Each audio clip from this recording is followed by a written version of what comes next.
নমস্কার প্রিয় সাথী, পার্শ্ব শিক্ষক ঐক্যমঞ্চের পক্ষ থেকে সকলকে সংগ্রামী অভিনন্দন জানাই। আমরা কয়েকদিন আগেই আমাদের পূর্ব ঘোষিত কর্মসূচি পার্শ্ব শিক্ষক ঐক্যমঞ্চের তরফ থেকে যেটা আহ্বান করা হয়েছিল, দ্বিতীয় দফায় 4 দিনের স্কুল বয়কট, সেটা আমরা সাময়িকভাবে স্থগিত রেখেছি, সেটা আপনারা জানেন। সেটা আপাতত স্থগিত রয়েছে, কিন্তু আমাদের অন্য দুটি কর্মসূচি চলছে। একটা প্রধান শিক্ষক মহাশয়দের কাছ থেকে তাদের বিবৃতি সংগ্রহ, আর একটা হচ্ছে স্কুলে লাগাতার অসহযোগ আন্দোলন। ঠিক তারই মাঝে আমরা আজকে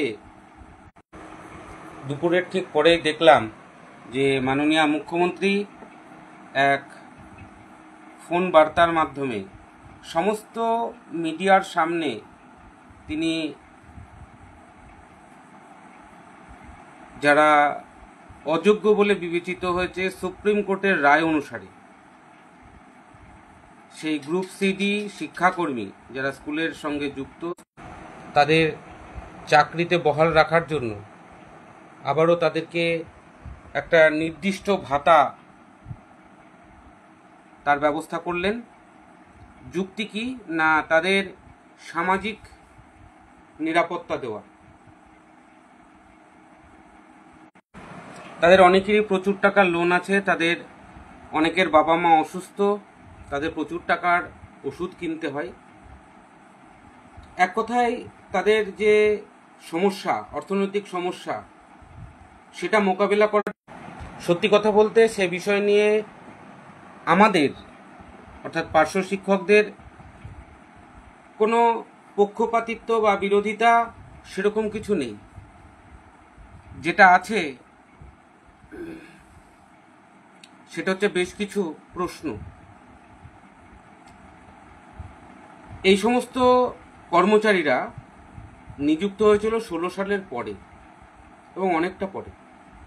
পার্শ্ব শিক্ষকরা নিযুক্ত হয়েছে 2004 সালে। 20 বছর পেরিয়ে গেছে, 21 বছরে পদার্পণ করেছে।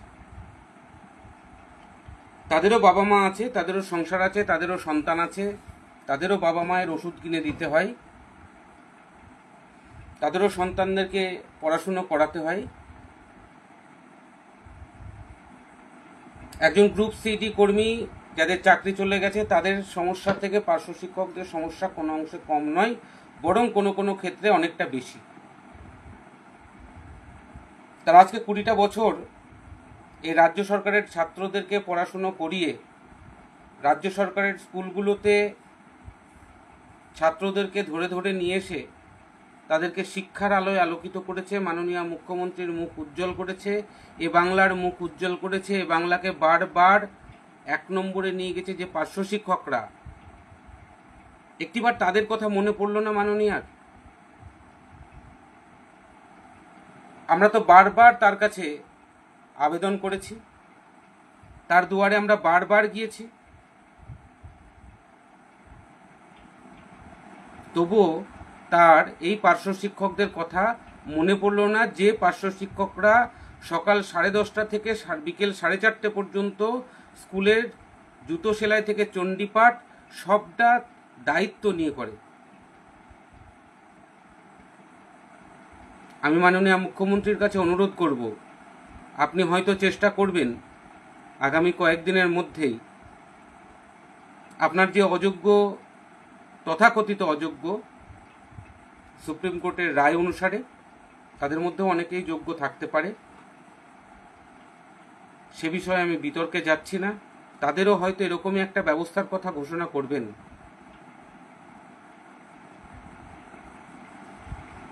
আমাদের তাতে কোনো বিরোধিতা নেই, তাদের সঙ্গে আমাদের কোনো বৈরিতা নেই, কিন্তু আপনার কাছে আমাদের একটাই অনুরোধ, করজোড়ে অনুরোধ, তখন যেন পার্শ্ব শিক্ষকদের কথা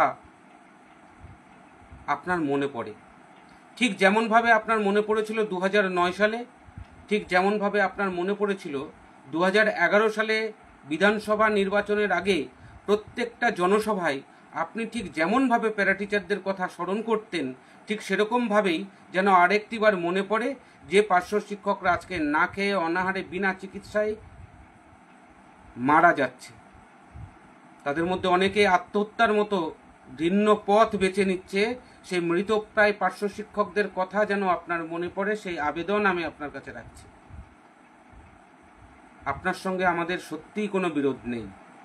পার্শ্ব শিক্ষকরা বোঝে না রাজনীতি, পার্শ্ব শিক্ষকরা বোঝে না কূটনীতি, পার্শ্ব শিক্ষকরা জানে শুধু তাদের যে দায়িত্ব, তাদের যে কর্তব্য, সেটা নিষ্ঠার সঙ্গে পালন করতে এবং ছাত্রছাত্রীদের সঙ্গে সময় আর দিন কাটাতে। পার্শ্ব শিক্ষকরা জানে না কোনো আন্দোলন করতে। আজকে হাজার হাজার পার্শ্ব শিক্ষক তারা আপনার দুয়ারে বারবার গিয়ে হাহাকার করছে, আর আপনার তাদের কথা একটিবার মনে পড়ছে না। আমাদেরই একটি ভাতৃপ্রতিম সংগঠনকে মাননীয় এসপিডি সাহেব 7 দিন সময় দিয়েছে।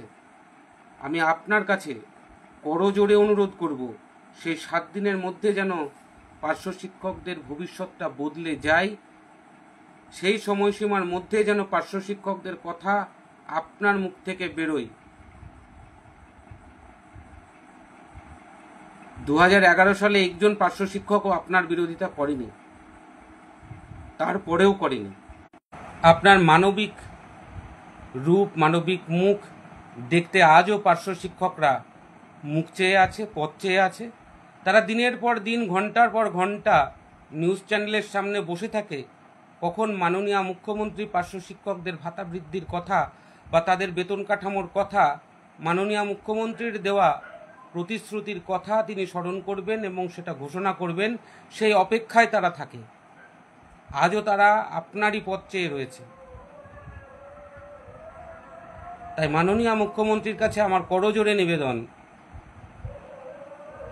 এ মাসের মধ্যেই যাতে পার্শ্ব শিক্ষকদের সুদিন ফিরে আসে, আপনার দেওয়া কথা যাতে বাস্তবায়িত হয়, তার ব্যবস্থা করার জন্য আমি করজোড়ে অনুরোধ করছি।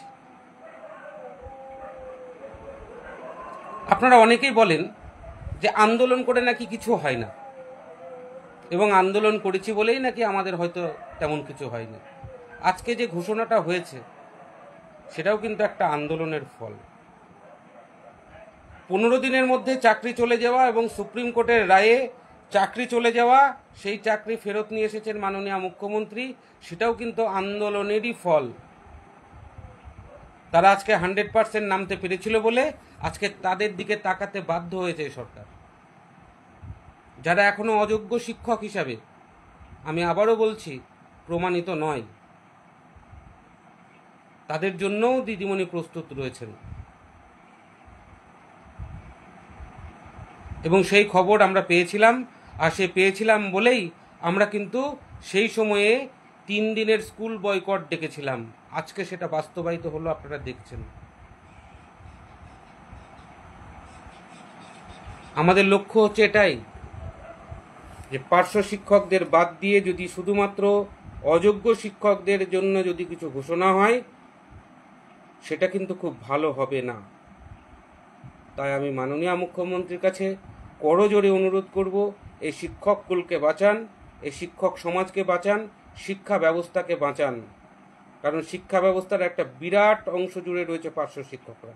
আপনারা দেখেছেন এ রাজ্যের কোনায় কোনায় থেকে প্রধান শিক্ষকরা তারা আজকে বার্তা দিয়েছেন যে পার্শ্ব শিক্ষকরা না থাকলে তাদের ঠিক কতটা সমস্যায় পড়তে হয়, পার্শ্ব শিক্ষকরা ঠিক কতটা দায়িত্ব নিয়ে কাজ করেন। আর সেই পার্শ্ব শিক্ষকদের ঘরে আজকে নুন আনতে পান্তা ফোরানো অবস্থা। যারা বাবা মায়ের চিকিৎসা তো দূরের কথা, নিজের জন্য ওষুধটা পর্যন্ত কিনতে পারে না, এক অন্যের কাছ থেকে ধার করে অথবা চেয়ে চিনতে তাদেরকে ওষুধ কিনে খেতে হয়। বহু পার্শ্ব শিক্ষক রয়েছে, বহু পার্শ্ব শিক্ষকরা রয়েছেন যাদের সন্তানদের ঠিকমতো শিক্ষা দিতে পারছে না, শিক্ষা দেওয়ার ব্যবস্থা তারা করতে পারছেন না। অথচ আমরাই পিছিয়ে পড়া ছাত্রদেরকে নিয়ে আসি স্কুলের আঙিনায়, তাদের শিক্ষার ব্যবস্থা আমরা করছি, আর আমাদের সন্তানরা না পাচ্ছে শিক্ষা, না পাচ্ছে স্বাস্থ্য, না পাচ্ছে উপযুক্ত বস্ত্র। তাই মাননীয়ার কাছে আমাদের 42,000 পার্শ্ব শিক্ষকের করজোড়ে অনুরোধ,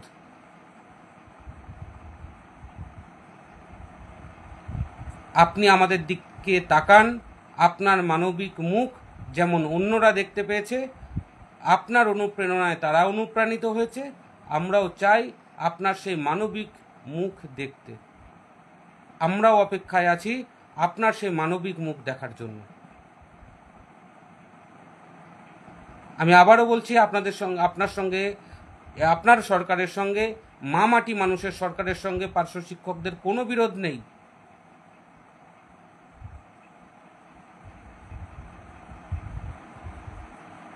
তাই আপনার কাছে আমাদের করজোড়ে অনুরোধ, আমাদের দিনের পর দিন কাজের বহর বেড়ে চলেছে, অথচ বেতন বাড়ছে না।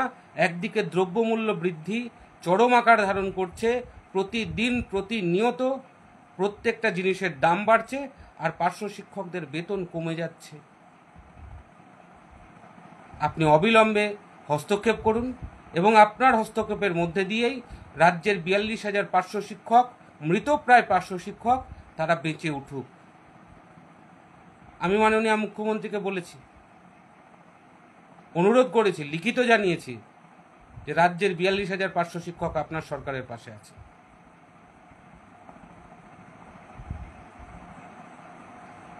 আপনার মা মাটির সরকার পার্শ্ব শিক্ষকদের আজকে জীবনটাকে মাটি করে তুলেছে, তাই সেখান থেকে আপনি তাদের মুক্তি দিন, এই দাসত্ব থেকে মুক্তি দিন। মধ্যযুগের বর্বর কৃতদাসদের যেমন অবস্থা ছিল, আজকে পার্শ্ব শিক্ষকদের ঠিক সেরকম অবস্থা।